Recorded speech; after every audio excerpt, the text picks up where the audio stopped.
Nous sommes au village Waldoussou, une localité située à 20 km de Dandi Parmani dans la province de Hadjar Lamis. C'est cette localité qui est choisie par les deux membres du gouvernement pour le lancement officiel des activités de santé mixte et intégrée au profit des transhumants transfrontaliers.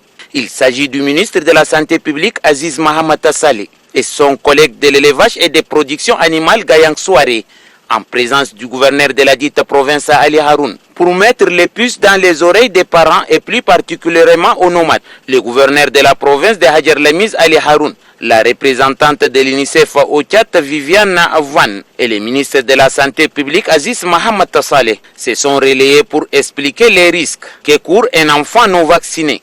Au Tchad, 5 districts sont concernés par la présente campagne de riposte contre la poliomyélite synchronisée avec le Cameroun. Il s'agit des districts de Mani et Karal dans la province de Hadjar Lamis et Sédébol, Bagasola et Liwa dans la province du Lac. Le Tchad.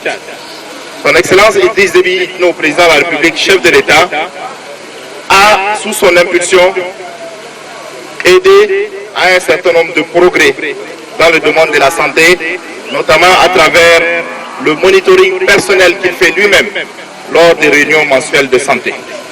Mieux, il a mis en place, au sein du ministère de la Santé, un programme national dédié aux populations nomades et insulaires qui s'occupent donc de leur santé, répondant ainsi aux attentes somme toute légitimes exprimées par ces cibles, au demeurant moins bien servies par le système sanitaire actuel jusqu'à des périodes assez récentes. Pour sa part, le ministre de l'élevage et des productions animales déclare que l'élevage joue un rôle important dans la vie économique d'un pays.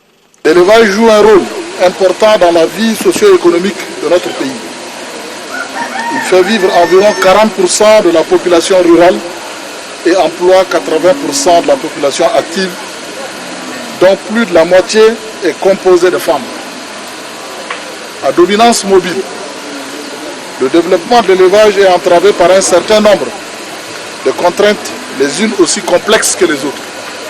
La poliomyélite est une maladie qui entraîne une paralysie irréversible des membres. Elle est contagieuse. Les vaccins, seul moyen de prévention, ne présentent aucun danger pour la santé de l'enfant.